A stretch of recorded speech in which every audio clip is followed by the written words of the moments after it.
അവിടെ സൂചിപ്പിച്ചതുപോലെ ഈ ഇറാൻ ഇസ്രയേൽ യുദ്ധം 5-ാം ദിവസത്തിലേക്ക് എത്തി നിൽക്കുകയാണ്. ഒരു സമവായ ശ്രമങ്ങൾ നിലവിൽ എവിടെ നിന്നും ആരംഭിച്ചിട്ടില്ല എന്ന് വേണം മനസ്സിലാക്കാൻ.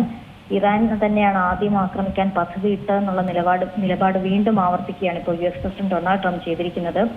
4 ആഴ്ച കൂടി ഈ ഒരു പ്രതിഷേധം തുടരും എന്നുള്ള കാര്യം കഴിഞ്ഞ ദിവസം തന്നെ വ്യക്തമാക്കിയതാണ്. അത്തരത്തിലേക്ക് തന്നെയാണ് കാര്യങ്ങൾ പോകുന്നത് എന്നാണ് നിലവിലത്തെ സ്ഥിതിയിൽ നിന്ന് നമുക്ക് മനസ്സിലാവുന്നത്.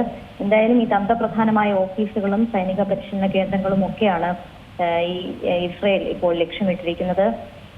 പ്രസിഡൻഷ്യൽ കെട്ടിടം ഉൾപ്പെടെയുള്ളവ ഇസ്രയേൽ ആക്രമിച്ചിട്ടുണ്ട് എന്നുള്ള ഒരു വിവരങ്ങളെല്ലാം പുറത്തു വരുന്നുണ്ട്.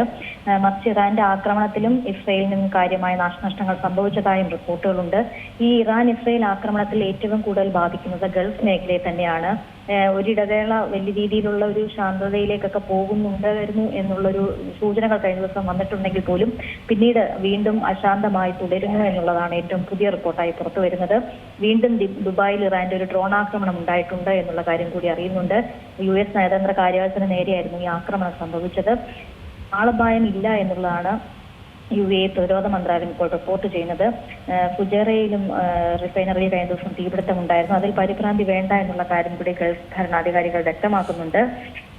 എന്തായാലും ഈ 3 ദിവസത്തെ ഒരു സംഘർഷ ഭീതിയൊക്കെ നിലനിന്നിരുന്നു. പിന്നീട് ഒരു ശാന്തമാകുന്നതിനിടെയാണ് ഇപ്പോൾ വീണ്ടും ഇത്തരത്തിലുള്ള ആക്രമണം തുടരുന്നത് എന്നുള്ളതാണ് ഏറ്റവും പ്രധാനപ്പെട്ട കാര്യം. അതിനിടെ വ്യോമാക്രമണത്തിനിടെ കുവൈത്തിൽ ഒരു മരണം സ്ഥിരീകരിച്ചിട്ടുണ്ട്. ഒരു 11 വയസ്സുള്ള ഒരു പെൺകുട്ടിയാണ് മരിച്ചത്. ഈ ഡ്രോൺ അവശിഷ്ടമെല്ലാം വീടാണ് മരണം സംഭവിച്ചത് എന്നുള്ളതാണ് ഔദ്യോഗികമായി ഇപ്പോൾ പുറത്തു വരുന്ന റിപ്പോർട്ടുകൾ അനുസരിച്ച് പറയുന്നത്. ഒപ്പം തന്നെ ഒരു കുടുംബത്തിലെ 4 പേർക്കും പരിക്കേറ്റിട്ടുണ്ട് എന്നുള്ളതാണ് വ്യക്തമാവുന്നത്. അങ്ങനെ നോക്കുമ്പോൾ പരിക്കേറ്റവരുടെ എണ്ണം 30-ലേറെ ആയിട്ടുണ്ട് എന്നുള്ളതാണ്. കുവൈത്തിൽ മാത്രമുള്ള ഒരു കണക്കാണിത്. അത്തരത്തിൽ 30-ലേറെ ആളുകൾക്ക് പരിക്കേറ്റിട്ടുണ്ട് എന്നുള്ളതാണ് ഏറ്റവും പുതിയ കണക്കായി പുറത്തു വരുന്നത്.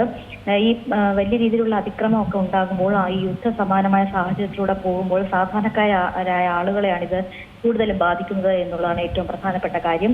എന്തായാലും ഇറാന്റെ 9 ഡ്രോൺ തകർത്തു എന്നുള്ളൊരു അവകാശവുമായി സൗദിയും മുന്നോട്ട് വന്നിട്ടുണ്ട്. എന്തായാലും ഗൾഫ് മേഖലയെ കാര്യമായി തന്നെ ഇത് തുടരുന്നുണ്ട്. ഈ ആക്രമണം കാര്യമായി തന്നെ ബാധിച്ചിട്ടുണ്ട് എന്ന് പറയേണ്ടി വരും.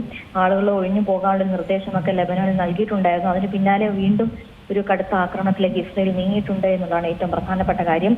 ഇറാന്റെ ഭാഗത്തുനിന്ന് വരുന്ന ഒരു പ്രതികരണം ഇതുവരെ 1000-ലേറെ പേർ മരിച്ചു എന്നുള്ളതാണ്. ഏറ്റവും പുതിയ വാർത്തകളും വിശേഷങ്ങളും വിരൽത്തുമ്പിലറിയാൻ സീ മലയാളം ന്യൂസ് എല്ലാ ഡിജിറ്റൽ പ്ലാറ്റ്ഫോമുകളിലും ലഭ്യം.